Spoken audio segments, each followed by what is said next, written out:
mo na mission na maganap at mabigyan kayo ng kakaibang food trip na tulad nito. Kaya nagpunta kami agad dito sa Salim's Kebab House para maka-experience naman tayo ng Arabic cuisine. Kakaibang atake naman ang may experience natin ngayon kasi for today's vlog guys, out muna tayo sa Filipino cuisine. Andito tayo ngayon sa Salim's Kebab House. Nag-order tayo dito ng beef masala. Ito siya oh. Ang beef masala ay isang malasa at mabangong ulam na gawa sa malambot na baka. Niluto ito sa isang mayaman at maanghang na sarsa. At saka nag-order din tayo dito yung bagong ilalabas nila na Sikh Kebab. Yan.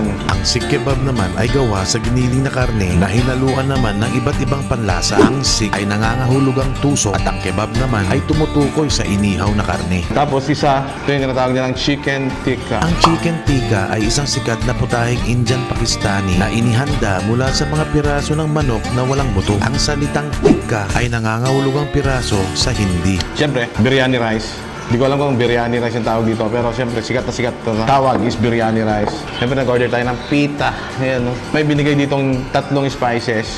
Garlic sauce, tapos ito yung spicy, at saka meron tong tomato chutney. Excited na ako sa mga kakainin natin ngayon. So ano pang hinihintay natin? Look at that, it's dripping.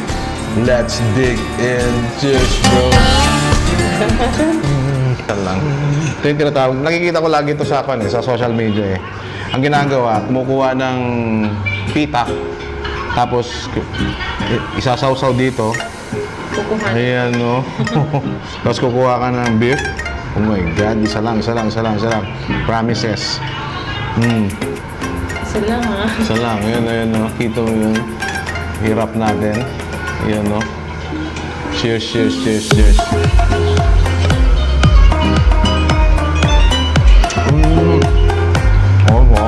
Iba-iba talaga pagka yung ibang lasa o ibang flavor na naman napapasok sa palate mo. Unang malalasahan mo talaga yung very powerful spices na nilagay nila dito. Nag-request ako ng hindi siya ganun kaanghang, very mild lang kasi kasama ko si Honey. Tignan nyo naman kung gaano ka-tender, kalambot.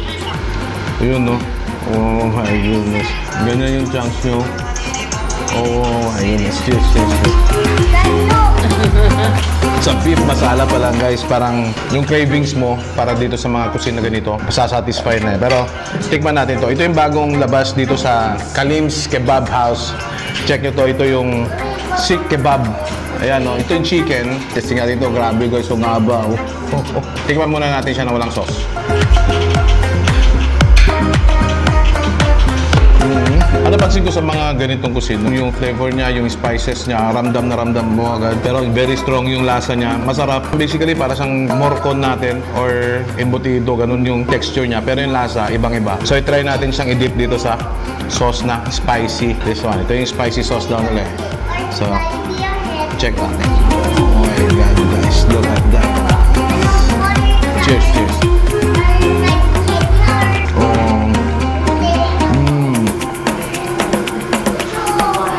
Nag-iba yung flavor niya nung dinagyan natin, sinawsaw natin dito sa spicy na sauce nila. Pero i-try natin dito. Actually, ito hindi ko kilala tong sauce na to eh. Ano yung lasa nito?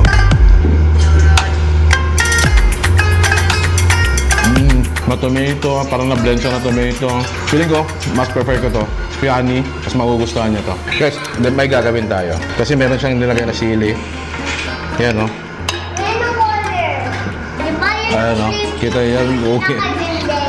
Very powerful, very colorful. Tapos lalagyan natin ng white sauce. Oh my goodness, look at that. Cheers. Cheers.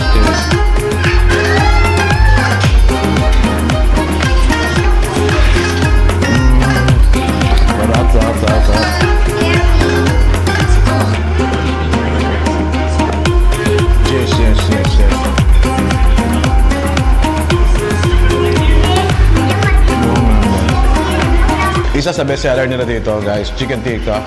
Tapos ito yung isang pinunta ko dito. Oh my goodness, look at that. So, tikman natin siya. Cheers.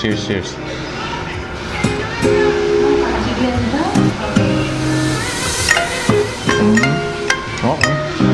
Halos magpapare-pareho sila ng kwan eh, yung level ng spice. Ganun din, kung ano nakikita mo dito, yung aroma niya, same. Siguro magkakaiba lang. Ito, mas hindi heavy yung flavor niya compared dun sa beef talaga. Kasi ito chicken. Kaya natin lagyan siya ng sauce. Ito.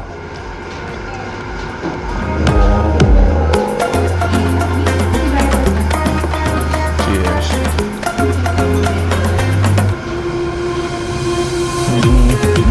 Actually, yung sauce talaga yung mga game changer talaga dito. Siya yung nagbabalanse ng mga taste nila. Ang galing. Kung gusto nyo ma-experience, yung mga na-experience ko ngayon, pumunta lang kayo dito sa Salim's Kebab House. Dito lang yan. Alos magkatabi lang sila ng Abana, likod ng East West, harap ng Diwa, malapit lang sa Gumerans.